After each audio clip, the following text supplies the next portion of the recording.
So you're gonna see some new segment titles. This one's gonna be First Things First. And this is gonna be my thoughts about what recently happened, if you all been watching, with the Virginia ABC. So I'm gonna go into a little bit of nerding out. If you guys don't know too much about just control states or non-control states, we'll go into that a little bit. If you know about that, I'll try not to belabor that too much. I just wanna make sure everybody's on the same page here before we really dive in. So what we have in this country, thanks to the 21st Amendment, which gave the states the rights to not only repeal prohibition, but allow them to control the alcohol that comes into their state essentially, and that's produced in their state to a large extent. That gave them the right to say how they did that. Now, there are states that have chosen to say, okay, I want to be involved in that process, and they're called control states. There are states, mostly 33 of them, which said, nah, I don't want to be in the middle. I just want to collect the taxes that come my way because, come on, there's taxes either way. Otherwise, this wouldn't exist that way. So we're going to focus a little more on the control states in this particular discussion because that's where a couple of trip-ups have been this year, most notably the one in Virginia last week.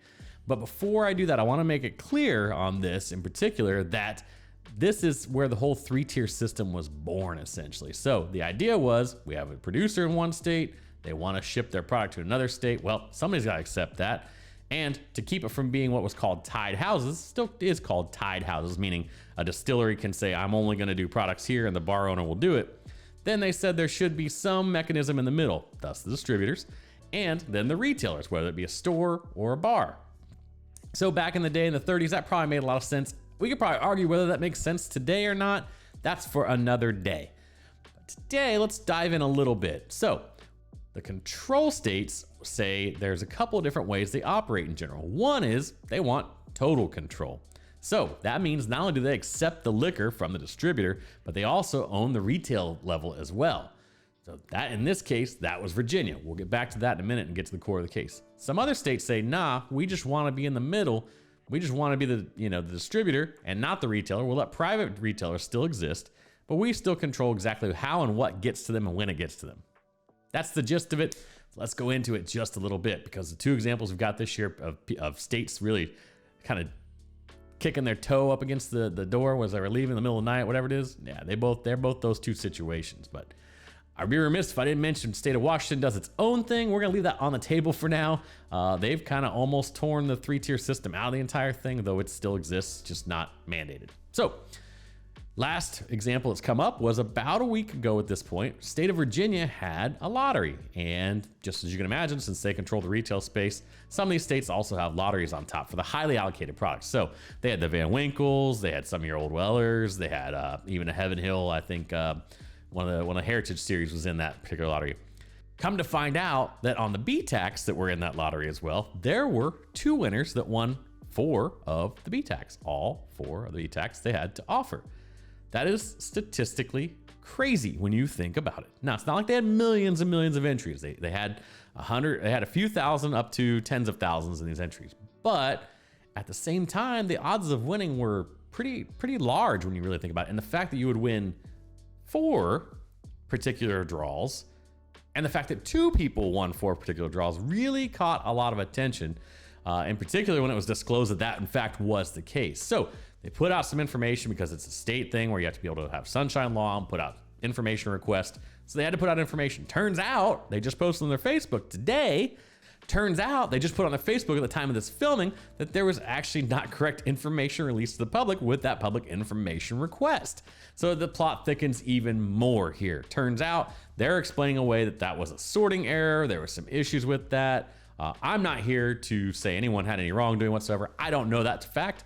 And so I'm not even going to go there. But the point is, it opens the door to this conversation that says, what really is the best system for us as consumers?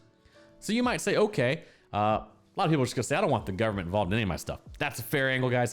I'm not here to talk politics about it. I'm just here to talk about the actual liquor and how we feel about it, right? So the other example that happened earlier this year was in Oregon.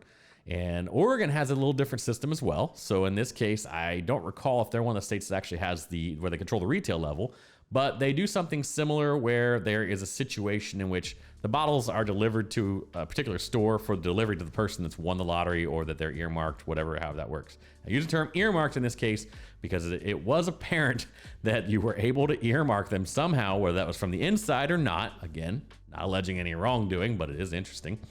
And it was known that in this case, some people close to, if not the actual person that was responsible for the oversight of that particular process, had Pappy bottles delivered to a local store that were held aside for him or said parties, allegedly. So this leads me to kind of say, even when we don't have full state control and you have partial state control where there's an independent retailer involved, still doesn't seem to be the great case, right? Well, so how do I feel about that? Well, you know, I live in Florida. And so living in Florida for me, the thing about it is we're not a control state. So really, we don't have anything except they need to ensure it hits a distributor and then it gets to a retailer, and there is such thing as allocation.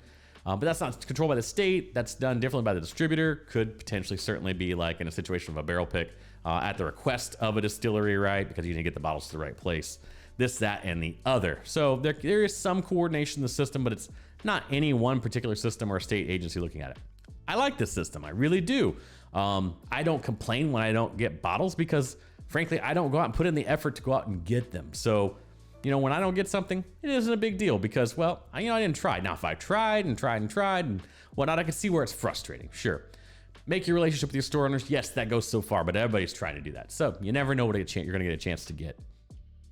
But I do like it this way. So I think there are really two things that if you ask me where I think this should all land and I had to wave the magic wand, you're never going to be liked by anyone, but I would go one of two ways. And at the end, I'll tell you which one I actually do pick. So first one, no control state, just like Florida. Let it go out just as it is. Unfortunately, I don't think that's a perfect system either, because that's how you end up getting museums, because there's no price controls. There's no things like that. Although I don't mind the retailer trying to, get a little scratch in their pocket if they're able to go above MSRP. But in all honesty, it really isn't in the spirit of making sure everything gets out to the market. So I have seen models where states, sort of like Ohio, where they have a lottery system, do such a thing where it is an in-person, where you show up and get in line and they have a drop, so to speak. So it's not necessarily a lottery, it's first come, first serve, though I think there is one model that does actually show up, you get a number and then they call numbers. I could be confusing that with Liquor Barn in Kentucky, but if I am, that's a cool system too.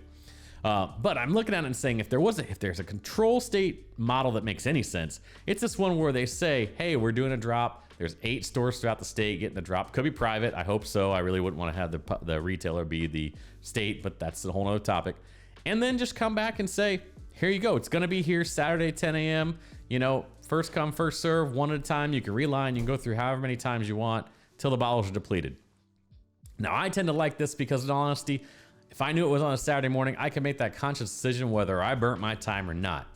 There's one thing that you can throw holes in this at, is that people do hire mules to come and actually sit in line for them and whatnot. So that is a possibility that could certainly ruin that type of system.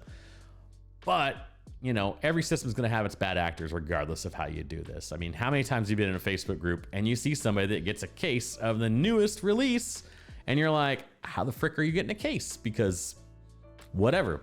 Oh, they know the store owner or whatever. And that's fine. That goes back to that whole idea of the store owner. So how do I feel? I just gave you the two. I said non-control state or control state, where they have drops, physical drops at locations at announced times. For me, at this point in my whiskey journey, I actually don't mind the control state option. I'll tell you why. I can choose if I want to try to go get a bottle of Stag or BTAC or sit in line for 12 hours or whatever.